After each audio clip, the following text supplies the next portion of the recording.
శుక్లాంబరధరం విష్ణుం శశివర్ణం చతుర్భుజం ప్రసన్నవదనం ధ్యాయేత్ సర్వవిఘ్నోపశాంతయే. గురుర్బ్రహ్మా గురుర్విష్ణుః గురుర్దేవో మహేశ్వరః గురుస్సాక్షాత్ పరం బ్రహ్మ తస్మై శ్రీగురవే నమః. అజ్ఞానాం జాహ్నవీతీర్థం విద్యాతీర్థం వివేకినాం సర్వేషాం సుఖదం తీర్థం భారతీతీర్థమాశ్రయే. మద్గురుభ్యో నమః సద్గురుభ్యో నమః జగద్గురుభ్యో నమః. గురుపుష్కర సంయుక్తాం మహాపాపహరాం దేవీం వందేహం గౌతమీ నదీం. గౌతమస్య తపోయోగాత్ ఆగతే త్వాం నమామ్యహం. సర్వపాపహరే దేవి గోదావరి నమోస్తుతే. మనకు ఈ సంవత్సరం గోదావరి పుష్కరాలు వస్తున్నాయి. చాలా పవిత్రమైనటువంటి రోజులు. స్నాన దాన పాన పితృశ్రాద్ధ నిర్వహణం ద్వారా అనేకములైనటువంటి శుభాలు మంగళాలు, పాప నివృత్తి, పుణ్య ప్రవృత్తి ఇవన్నీ కూడా కలిగేటువంటి అవకాశం ఉన్న రోజులు. భగవంతుడు కాలస్వరూపంలో దేశస్వరూపంలో ఉంటాడు. సర్వత్రా వ్యాపకమైన బ్రహ్మవస్తువును సందర్భాలను అనుసరించి ఆయా కాలములలో ఆయా ప్రదేశాలలో భగవంతుణ్ణి ఆరాధన చేసే ఒక పద్ధతి. ఇక ఇప్పుడు ముఖ్యాంశం ఏమిటంటే, పంచమహాభూతములు వాటి మధ్యలో మనం ఉన్నాం. మన శరీరమే పంచమహాభూతములతో తయారైనటువంటిది. పృథివీ, అప్, తేజో, వాయు, ఆకాశం. పృథివీ అంటే భూమి, మనం నిలబడడానికి ఉపయోగపడేటువంటి భూమి. అలాగనే నీరు మనము ఆస్వాదనం చేసి ప్రాణాలను నిలబెట్టుకునేటువంటిది. గాలి ప్రాణవాయువును స్థిరం చేసేటువంటిది నిరంతర సంచారం చేత. ఆకాశం లేకపోతే మనం ఎక్కడ గుహల్లో దాక్కున్నట్టుగా ఇరుక్కొని పోము, తూముల్లో వలె. కనుక ఆకాశము విస్తృతమైనటువంటిది. పక్తములు అపక్తములు అని రెండు, వండిన పదార్థము వండని పదార్థం. వండిన పదార్థం తొందరగా జీర్ణానికి వస్తుంది, వండని పదార్థం అంత తొందరగా జీర్ణానికి రాదు. కనుక పంచభూతముల యొక్క సహకారం మనకుంటే మనం మనుగడ సాగించగలం. పంచభూతముల సహకారం మనకు లేకపోతే మనుగడను సాగించలేం. ఇక ప్రస్తుతానికి వస్తే, నీరు మనకు ప్రాణాధారమైనది. నీరే ప్రాణాధారము.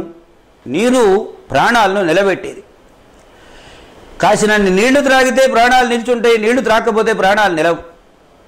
చూడండి, వేసవికాలం వచ్చింది, ఎండలు బాగా వస్తాయి. మనం అనుకుంటా, అయ్యో వర్షాలు పట్టలేదని. ఒక అద్భుతమైన ప్రక్రియ భగవంతుడు చేశాడు నీరు కోసం. అంటే మనం ఇవాళ ఫిల్టర్లు తెచ్చుకొని వాటర్ని ఫిల్టర్ చేసుకుంటున్నాం. అంటే ఆ దుష్టగుణం పోయి శిష్టగుణం మిగిలి మనకు ఆరోగ్యం ఉండాలి అనే ఉద్దేశంతో భగవంతుడే ఏర్పాటు చేశాడు. భూమి మీద అక్కడ గుంటలలో మరో చోట నిల్వ ఉన్న మురుగునీరును వేసవికాలంలో సూర్యుడు తన కిరణముల ప్రసారం ద్వారా గ్రహిస్తాడు. మళ్ళీ వర్షాకాలం రాగానే అవన్నీ కూడా భూమి మీద ప్రసరింపజేస్తాడు. అంటే బట్వాడా చేస్తాడని అర్థం. కొన్ని చోట్ల ప్రత్యేకంగా నిలబడిపోయినటువంటి నీటిని అన్ని చోట్లకు విస్తరింపజేసే విధానమే ప్రక్రియ ఇది. అప్పుడేమవుతుంది, పాత నీరు పోతుంది, కొత్త నీరు వస్తుంది. కొత్త నీరు ఆరోగ్యానికి మంచిది, పాత నీరు మురుగుగా ఉంటుంది కాబట్టి అది ఆరోగ్యానికి మంచిది కాదు. నీటిని చూడగానే మనకు ఆనందం కలుగుతుంది. నీటిలో స్నానం చేద్దామనిపిస్తుంది, దాహం తీర్చుకుందామనిపిస్తుంది. ఎందుకంటే నీటికి ప్రాణికి ఉన్నటువంటి అవినాభావ సంబంధం అలాంటిది. ఇప్పుడు మనకు నదీ రూపములలో ప్రవహిస్తూ ఆ జలము సాగునీరుగా, తాగునీరుగా మనకందరికీ కూడా ఉపయోగపడేటువంటి పద్ధతిలో మన ప్రయత్నం చేత దానిని మలుచుకుంటాం. ఈ నీటిని భూలోకానికి దింపడానికి మహత్తరమైన ప్రయత్నం జరిగింది. ఆ ప్రయత్నంలో ఒకటి గంగా రూపంలో, ఒకటి గోదావరి రూపంలో, ఒకటి కృష్ణానది రూపంలో 3 నదులుగా, ఇంకా మిగిలినవి కూడా చాలా ఉన్నాయి, దాని ప్రయత్నాలు దానికి ఉన్నాయి, భూలోకానికి వచ్చినాయి. సగర చక్రవర్తి అనే పేరు కలిగినటువంటి ఒక మహాచక్రవర్తి అశ్వమేధయాగం చేస్తూ ఉంటే ఆ అశ్వమేధయాగంలో ఉన్న అశ్వాన్ని దేవేంద్రుడు అపహరించి తీసుకుని వెళ్ళాడు. దాన్ని మళ్ళీ తిరిగి సాధించడానికి తన కుమారులైనటువంటి సాగరులను 60,000 మందిని పర్యటనానికి పంపించాడు. వాళ్ళందరూ వెళ్ళారు, భూమినంతటినీ తవ్విపోశారు. అంటే కాల్వలు తవ్వే పని అయింది, ఇక నీరు భూలోకానికి రావాలి. అటువంటి స్థితిలో వీళ్ళు కపిల మహర్షి వారి ఆశ్రమానికి వెళ్ళారు. ఈ గోవు అక్కడ కట్టేయబడి ఉన్నది. అది చూశారు వాళ్ళు. ఈ బ్రాహ్మణుడే ఈ గోవును తీసుకొని వచ్చి ఇక్కడ కట్టివేశాడు, బంధించాడు, మా నాయనగారి యజ్ఞానికి విఘ్నం కలగజేశాడని ఆయన మీద దాస్యానికి వెళ్ళి చంపడానికి పోయినారు. ఆయన ఒక్కసారి హుమ్మని హుంకారం చేశాడు, కళ్ళు తెరిచి. వాళ్ళందరూ బూడిదైపోయినారు, భస్మరాశులు, ఎక్కడివాడు ఎక్కడ బూడిద కుప్పలుగా అయిపోయినారు. ఆ తరువాత సగర చక్రవర్తి, ఆయన కుమారుడు అసమంజసులైనటువంటి వారి కుమారుడు అంశుమంతుడు, అంశుమంతుని కుమారుడు దిలీపుడు, దిలీపుని కుమారుడు భగీరథుడు, ఇంతమంది ప్రయత్నం చేస్తే ఆ గోదావరి పరమేశ్వరుడిని అనుగ్రహం చేత జటాజూటము నుండి గంగా బిందువుల రూపంలో అక్కడ ఆవిర్భవించింది. అది బిందు సరస్సుగా 7 ప్రవాహాలుగా ఏర్పడి 7 ప్రవాహాల్లో ఒకటి మందాకిని, ఆ నీరు భూలోకానికి వచ్చింది. అదే గంగా గచ్చతి గచ్చతీతి గంగా, ప్రయాణం చేస్తూ ఉండేటువంటిది కనుక గంగా అని పేరు దానికి. ఈ గంగావతరణ వృత్తాంతాన్ని మహాభారతంలో, శ్రీమద్ రామాయణంలో, భాగవతంలో కూడా చాలా విస్తారమైనటువంటి పద్ధతిలో వర్ణించి చెప్పారు. ఇంతకీ ఎందుకు వాళ్ళు భూలోకానికి వచ్చారంటే, భూలోకానికి గంగ వచ్చిందంటే ఎందుకు తీసుకొచ్చాడంటే, భగీరథుడు తన ముత్తాతలైనటువంటి సగర చక్రవర్తి కుమారులు భస్మరాశులుగా పడున్నారు గనక గంగాజలంలో ప్లావితమైతే, తడుపబడితే ఆ భస్మరాశులన్నీ వాళ్ళు ఉత్తమమైన పుణ్యలోకాలకు వెడతారు. అందుకోసం ఆయన గంగా బ్రహ్మ కమండలంలో ఉన్నటువంటి దారిని ఈశ్వరుని శిరస్సు మీదకు, శిరస్సు మీద నుండి హిమోత్పర్వతానికి అలా జాలువారుతూ భూమండలానికి వచ్చింది. ఇది గంగా ఉత్పత్తి యొక్క క్రమం. గంగా నది చాలా పవిత్రమైందని అంటారు. యావదస్తి మనుష్యాణం గంగా తోజేషు తిష్టతి తావద్వర్షసహస్రాణి స్వర్గలోకే మహిజతి అని సంప్రదాయకమైన ఒక శ్లోకం ఉంది. ఎవ్వని భూమికలైతే గంగానదిలో ఉంటాయో, ఎంతకాలం ఉంటాయో అంతకాలం వీళ్ళు స్వర్గలోకంలో ఈ మరణించినటువంటి వారు సుఖవాసం చేస్తారు అనేటువంటిది గంగకు సంబంధించిన చరిత్ర. అలాగనే 2వ పర్యాయం భూలోకంలోకి ఆ గంగలోని ఒక భాగమే గోదావరి నది రూపంలో ప్రవహించింది. ఆ ప్రవహించినటువంటి గోదావరి ఆవిర్భావానికి కారణం ఏమిటంటే, ఒకప్పుడు వర్షాలు పడక, నీరు లేక, భూమి యావత్తూ కూడా ఎండిపోయిన, వట్టిపోయిన పరిస్థితులలో సస్యశ్యామలంగా ఉండవలసినటువంటి భూమి ఎండిపోయిన బీడులాగా అయిపోయింది. గౌతముడు మహాగాయత్రి మంత్ర అనుష్ఠాత, నిత్య గాయత్రి మంత్ర జప సంతుష్టుడైనటువంటి ఆ గౌతమ మహర్షి అనేక మంది ప్రాణులు ఆహారం లేక ఆకలితో అలమటిస్తున్నారని ఆయన ఏం చేసేవాడు, విత్తనాలు తీసుకొని వచ్చి పొద్దున్నే చల్లేవాడు. ఆయన నిత్యకర్మానుష్ఠానం పూర్తయ్యేసరికి ఈ పైర్లన్నీ బాగా పెరిగి అప్పుడప్పుడే సజ్జోజాతములై సజ్జఫలదాయకములై పైర్లు పంటలతో నిండి ఉండేవి. ఆ పంటలను ఉపయోగించి తన ఆశ్రమానికి వచ్చినటువంటి వారికి అందరికీ ఆకలి బాపుతూ ఉండేవాడు. ఇది భూలోకంలో జరుగుతున్న ఒక కథ. ఈ కథకు చిన్న అంతరాయం కలిగింది. ఇక్కడ ఓ మాట మనం చెప్పుకోవాలి. మహాత్మనామ ఆగ్రహోపి అనుగ్రహాయైవ. పెద్దవాడికి ఎప్పుడైనా ఏదన్నా కోపం వస్తే అది అనుగ్రహించడమే కానీ నిజమైనటువంటి ఆగ్రహం కాదు అని చెప్పడం ఈ కథలో ఉద్దేశ్యం. పార్వతీదేవి పరమేశ్వరులకు భార్య, గంగాదేవిని నెత్తిన పెట్టుకున్నాడు ఆయన. సగం శరీరం ఇచ్చిన సంతృప్తురాలు కానటువంటి పార్వతీదేవి గంగాదేవితో తగువు పెట్టుకుంది. ఎలాగైనా తన భర్త నుండి ఆ గంగను దూరం చేయాలి అని ఒక ప్రయత్నం చేసింది. ప్రయత్నం చేసి గంగను మళ్ళీ వెళ్ళగొట్టాలి అని. అటువంటి స్థితిలో వినాయకుడిని పిలిచి, నాయన ఈ సంగతి ఏదో చూడరా అన్నది. మరి మాతృభక్తుడు కదా, ఆయన ఏం చేశాడంటే ఒక మాయ గోవును సృష్టించాడు. పైర్లు వేశాడు, విత్తనాలు చల్లాడు. ఆయన గారు తపస్సు చేసుకుంటున్నాడు. తపస్సు పూర్తయ్యేసరికి ఈ ఆవు ఈ పైరంతా తొక్కేసి నమిలేసి భ్రష్టం చేసింది. అది గమనించి ఆయన ఏం చేశాడో గడ్డి పరక లాంటిది తీసుకొని దాన్ని కొంచెం అదిలించాడు. గడ్డి పరక తగలడ వాలేసి ఆ గోకు వస్తా నేల మీద పడిపోయి గిరగల తన్నుకుంటూ మరణించింది. సామాన్యంగా ఆవుని గడ్డి పరకతో కొడితే చచ్చిపోతుందండి, మాయగోవు గనక విఘ్నేశ్వరుడు యొక్క సంకల్ప బలం చేత జరిగినటువంటి వృత్తాంతమని. గోహత్య చేశాడు గౌతముడు, గోహత్య చేశాడని ఒక అపవాదం వచ్చింది లోకంలో. తక్కిన మహర్షులందరూ ఆయన వెలిపెట్టారు. అలా వెలిపెట్టినప్పుడు ఆయన పరమేశ్వరుని కోసం తపస్సు చేస్తే మహారాష్ట్రలో ఉన్నటువంటి నాసికా త్ర్యంబక క్షేత్రంలో తన జటాజూటాన్ని అలా పిండితే గోముఖంలో నుంచి ఈ ధార ప్రవాహం ప్రారంభమైంది. అలా ప్రారంభమైనటువంటి అది ఇప్పుడు మనకు ఉభయ గోదావరి జిల్లాల నుండి బంగాళాఖాతంలో కలుస్తూ పరమ పవిత్రమైన నదిగా మనం త్రాగడానికి వీలుగా, స్నానం చేయడానికి వీలుగా, పానం చేయడానికి, అలాగనే దాన ధర్మాదులు ఆచరించుకోవడానికి ఒక మహాపుణ్యతీర్థంగా పరిఢవిల్లుతూ గౌతమానుగ్రహం చేత. ఒక్క మాట మనం జాగ్రత్తగా గమనిస్తే భగీరథుడు ఒక రాజవంశానికి చెందినటువంటి వాడు. చాలా గొప్ప ప్రయత్నం చేశాడు, తపస్సు చేశాడు, గంగను భూలోకానికి దించాడు. ఆ గంగలో ఒక అంతర్భాగమైనటువంటి శివుని శిరస్సును ఉన్నటువంటి జటాజూటంలోని ఆ జడను పిండగా గౌతమ మహర్షి, ఈయన ఉత్తమమైనటువంటి గోత్ర పురుషుడు, గోత్రములకు మూలమైనటువంటి వాడు. గౌతమ సగోత్రులందరికీ ఒక బ్రాహ్మణుని ద్వారా గోదావరి ఏర్పడింది, ఒక క్షత్రియుని ద్వారా గంగానది ఏర్పడింది. రెండూ పవిత్రములై ఒకే చోటు నుంచి వచ్చాయి కాబట్టి అప్పచెల్లెళ్ల వల్లే సుఖంగా ఉంటారు.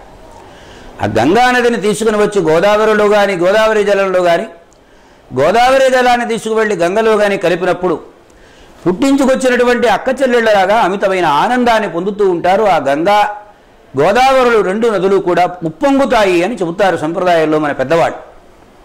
ఆ మాటలన్నీ ఇలా ఉంచితే ఇక ప్రస్తుతంలో పుష్కరం అంటే ఏమిటి, ఎందుకని పుష్కరం వస్తుంది, ఏ కాలంలో ఏ నదికి పుష్కరం వస్తుంది, ఈ విషయాలను గురించి చర్చించుకుందాం. మొట్టమొదట శ్రీమన్నారాయణుడు ఈ గంగాది పుణ్యనదులన్నింటినీ కూడా భూలోకానికి వెళ్ళమని ఆదేశం ఇచ్చారు. ఎందుకు మేము భూలోకానికి వెళ్ళాలి అడిగారు. అడిగితే ఆ నదులకు సమాధానం చెప్పాడు. లోకంలో పాపం చేసేవాళ్ళ సంఖ్య పెరుగుతుంది కలియుగంలో, వాళ్ళు మీ స్పర్శ చేత, మీ యందు స్నానం చేయడం చేత వాళ్ళ పాపాలన్నింటినీ పోగొట్టుకుంటారు అని. ఈ విషయం పుష్కరుడు అనేటువంటి ఒక బ్రాహ్మణుడు ఊహించాడు. ఇప్పుడు మనం బురదకు తొక్కాం, కాడు కడుక్కున్నాం, కాడు కడిగిన చోట నీళ్లలో బురద ఉంటుందా ఉండదా? అలాగనే పాపాలన్నీ తీసుకుని వెళ్ళి ఆ గంగాది పుణ్యనదులలో వదిలేస్తున్నారు వీళ్ళు. మరి ఈ పాపం గంగానది నదులు ఎలా పోగొట్టుకుంటాయి అని అనుమానం కలిగింది ఆయన. అనుమానం కలిగిన ఆయన ఈశ్వరుని గురించి తపస్సు చేశాడు. చూడండి, ఇప్పుడు ఈ కథలన్నింటిలో ఈశ్వరుని కోసం తపస్సు చేయడం, ఈశ్వరానుగ్రహం పొందడం, భగీరథునకు గంగ పుట్టినా, గౌతమునకు గోదావరి పుట్టినా ఈశ్వరానుగ్రహమే. ఈ పుష్కరుడు ఆవిర్భవించడానికి కూడా ఆయనకి ఈశ్వరానుగ్రహమే. అందుకనే ప్రతి మానవుడు నిత్యము నిరంతరము, మన వాళ్ళు అంటుంటారు ప్రాతస్మరణీయులండి. లోకంలో చిన్న ఉపకారం చేస్తే వాళ్ళందరినీ కూడా ప్రాతస్మరణీయులు, పొద్దునే వాళ్ళని తలుచుకొని నమస్కారం చేయాలని.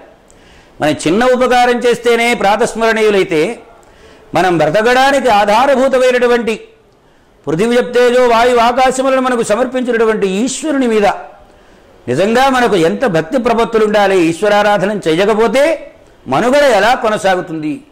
పుట్టిన ప్రతి ప్రాణి గుర్తుపెట్టుకోవాలి. పిట్టకు దాహం తీరాలన్నా, మనిషికి దాహం తీరాలన్నా, పరమ కఠినాత్ముడైన రాక్షసుడికి దాహం తీరాలన్నా, అలాగనే పరమ లోభి అయినటువంటి వాడికి దాహం తీరాలన్నా, పరమ సంపన్నుడైనటువంటి వాడికి దాహం తీరాలన్నా ఈ నీరు చాలా అవసరం. ఇది ఈశ్వరానుగ్రహం చేత ఇద్దరు మహాపురుషుల ప్రయత్నంతో రెండు నదుల రూపంలో ప్రవహిస్తున్నది. ఈ పుష్కరుడు నదుల యొక్క పాపాన్ని పోగొట్టేది ఎలా అని ప్రయత్నం చేస్తే ఈశ్వరుడు అనుగ్రహించి పుష్కరా నీకు జలతత్వాన్ని ఇస్తున్న నీళ్లలో కలిసిపోయే లక్షణాన్ని నీవు వెళ్ళి స్పృశిస్తే చాలు, అంతకుముందు పాపాత్ములైనటువంటి వారు చేసినటువంటి పాప ఫలాలన్నీ కూడా నశించిపోతాయి అని ఆజ్ఞాపించాడు, వరం ఇచ్చాడు. అప్పుడు ఈ జలతత్వాన్ని పొందినటువంటి, ఈ జలతత్వం పొందడం అనేటువంటిది గొప్ప విషయం, కొత్త విషయం ఏం కాదండి. శ్రీమద్ రామాయణంలో మనకి అంశాన్ని చెప్పారు. శబరి అని ఒక మహాపవిత్రురాలు ఉన్నది. గురు శుశ్రూష చేసింది ఆశ్రమాలలో. తరువాత వాళ్ళందరూ వెళ్ళిపోతూ ఉంటే నన్ను ఏం చేస్తున్నారు, నాకేమిటి అడిగితే, శ్రీరామచంద్రుడు ఈ దారి వెంట వస్తాడు, ఆ వచ్చినటువంటి మరుక్షణంలో నీకు నీ ఉత్తమమైనటువంటి లోకగతులు ఏర్పడతాయి నీకని. రామచంద్ర దర్శనం చేసింది, ఆశ్రమ వాతావరణం అంతా చూపించింది. ఆ శబరి శరీరాన్ని రామచంద్రుని కన్నుల ఎదుట చూస్తూ ఉండగా, అంటే రాముడు తనను చూస్తూ ఉండగా, తాను రాముణ్ణి చూస్తూ ఉండగా శరీరాన్ని వదిలేసింది. ఈ వదిలేసిన శరీరానికి 2 రూపాలు ఇచ్చారు.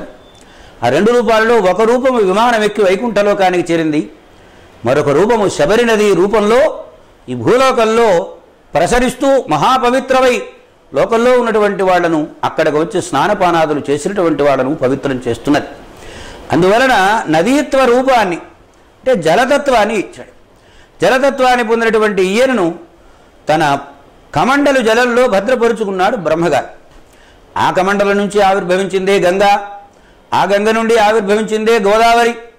ఇలా ఈ ఇన్నర్ లింక్స్ అన్నీ కూడా జాగ్రత్తగా కలుపుకోగలిగితే మన మనుగడను సుగమం చేసుకోవడం ఎలాగా అనేది మనకు తెలుస్తుంది. సరే, కొంతకాలం అయ్యింది. అహల్య గౌతమ వృత్తాంతం కథ లోకానికి అంతటికి తెలిసిందే.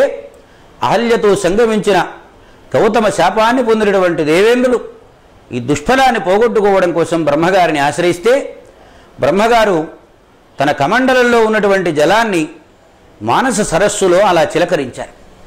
అలాగే పుణ్యతీర్థాలయందంతటా చిలకరించారు. ఆ సమయంలో ఆ దేవేంద్రుడు స్నానం చేస్తే అతడి పాపములన్నీ పటాపంచలై నిజమైనటువంటి తేజోవంతమైన యథార్థ రూపాన్ని పొందాడని కథ. ఆ పుష్కర జలము యొక్క ప్రాభవం మనకు 12 సంవత్సరాలు.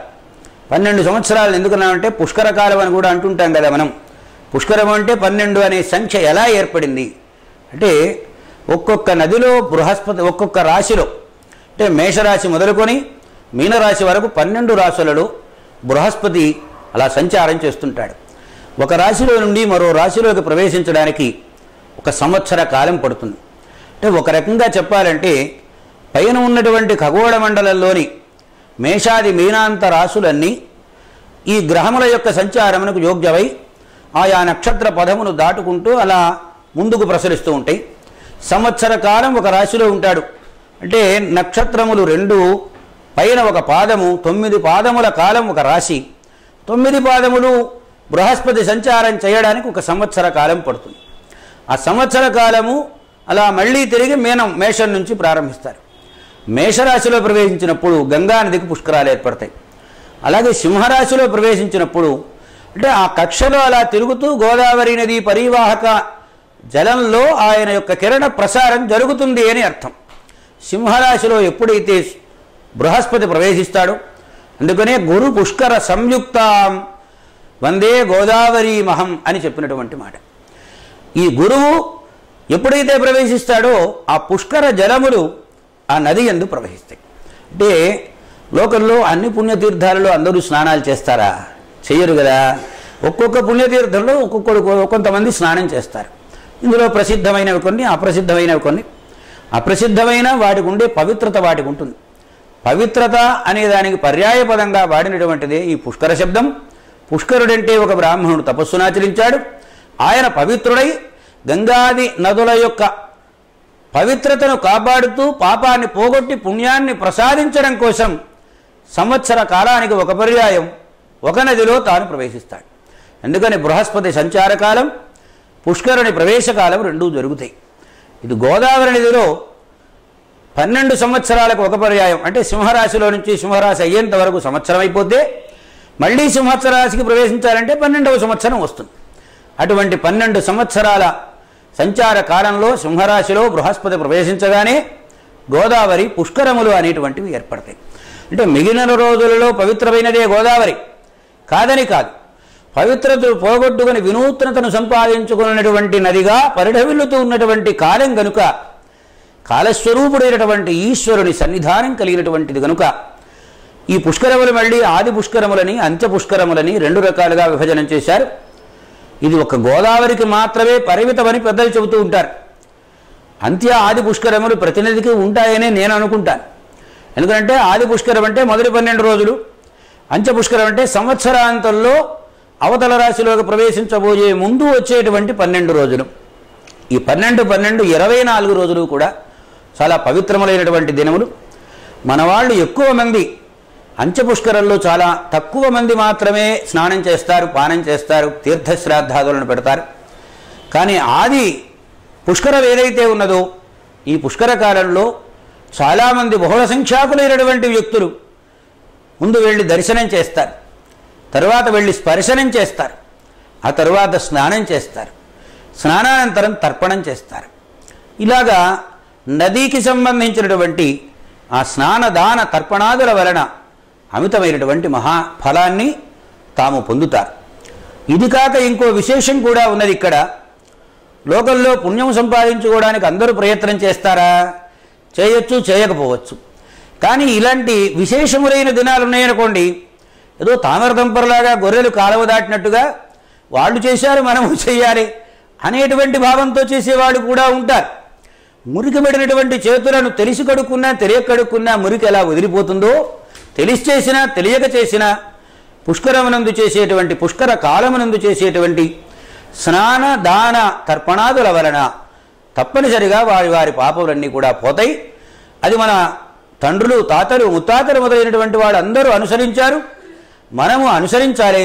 అనుసరించడానికి అనువైనటువంటి కాలము ఈ గోదావరిది మనకు సమీప ప్రాంతం కనుక తప్పనిసరిగా మనం ఆ పుష్కర సమయంలో స్నానం అనేది తప్పనిసరిగా చేసి దేవతలకు తర్పణాదులను వదులుకోవాలి. ఇది ఒక మాట.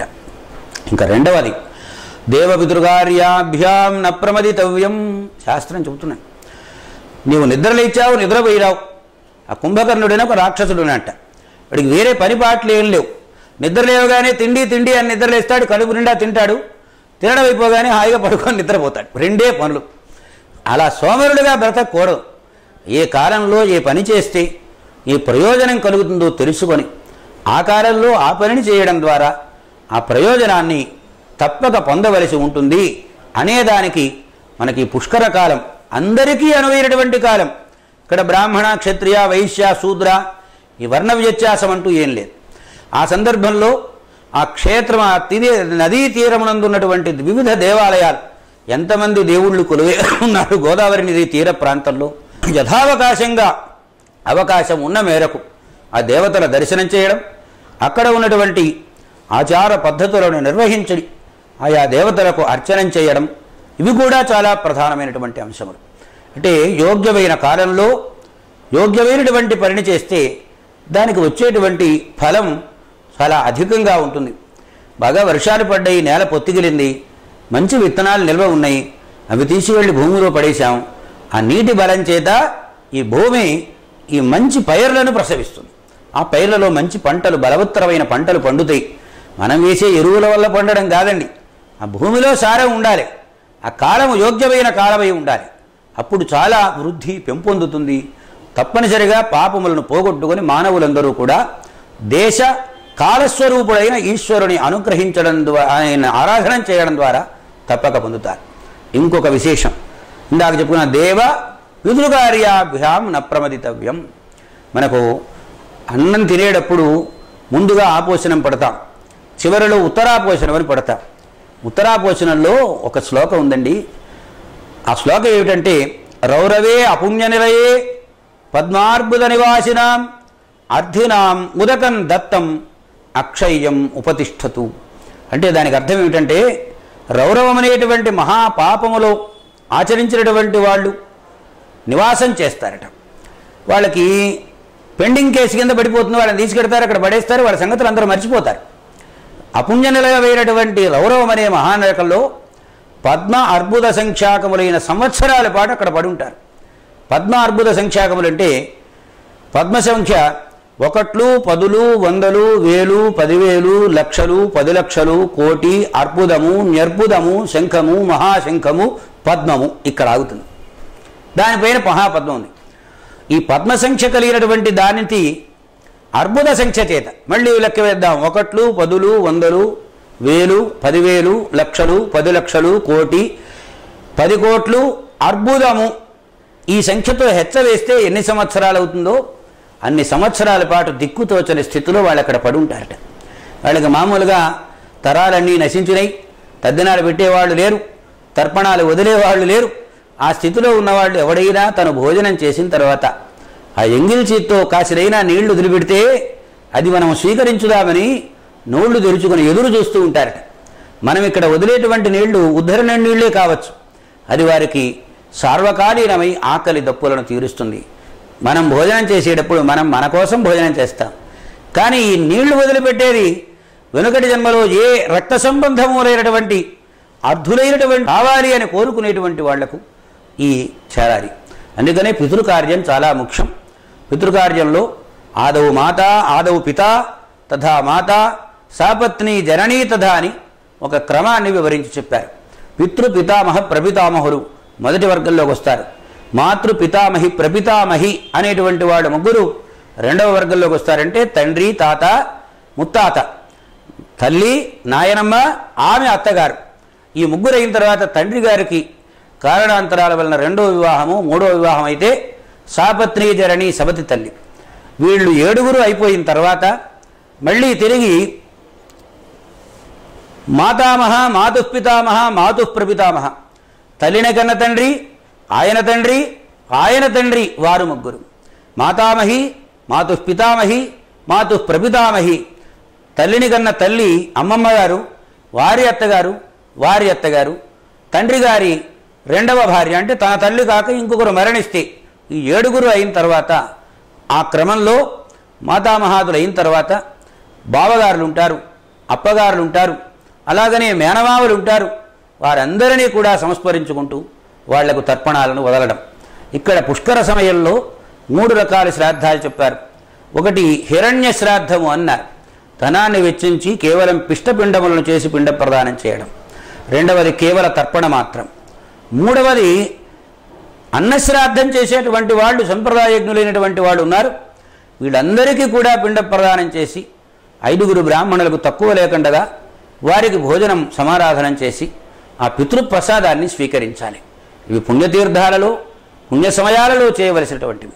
మామూలు మనం ఏ పుణ్యతీర్థానికి వెళ్ళినా తర్పణ హిరణ్య శ్రాద్ధాదులు తప్పనిసరిగా ఆచరించమని శాస్త్రం చెబుతుంది. ఎందుకంటే పితృదేవతలు కూడా ఎదురు చూస్తుంటారు. మధ్యాహ్నం మనకు ఆకలి అయ్యేటప్పటికీ అమ్మ అన్నం వండిందో లేదో, ఆకలి తీరుతుందో లేదో అనుకుని మనం ఎలా ఎదురు చూస్తామో ఈ పుణ్యకాలములు వచ్చినప్పుడు, బిడ్డలు పుణ్యతీర్థముల సమీపానికి వెళ్ళినప్పుడు వాళ్ళు కూడా ఆశిస్తారు. ఇది స్నానము, దానము, దేవతా దర్శనము, ఆ తర్వాత పితృశ్రాద్ధము ఇంతవరకు చెప్పుకున్నాం. ఈ పితృశ్రాద్ధమే కాకుండా ఇంకొక ప్రయోజనం కూడా ఉన్నది. దానం చేస్తాం. దశదానములు, షోడశ మహాదానములు ఎవరి శక్తికి మేరకు వారికి. ఈ పుష్కరములలో ఒక్కొక్క రోజు ఒక్కొక్క రకమైనటువంటి దానాన్ని ఆచరించమని కూడా శాస్త్రం నిర్దేశిస్తుంది. అక్కడ నిర్వహించేటువంటి పుణ్యాత్ములైనటువంటి పురోహితుల ద్వారా ఆ విషయాలన్నింటినీ కూడా తెలుసుకొని వాటిని ఆచరించడం, దానం చేయడం వలన కలిగేటువంటి ఫలం దాన్ని పొందుతారు. ఇవన్నీ అలా ఉంచితే చాలా కాలం క్రితం నన్ను ఒక ప్రశ్న వేశారు. ఏమండి, ఈ నదులకు పుష్కరాలు వస్తున్నాయి, స్నానాలు చేస్తున్నారు, దానాలు చేస్తున్నారు, ఇవన్నీ చేస్తున్నారు, దీనివలన సమాజానికి ఏమిటి ప్రయోజనం అని అడిగారు.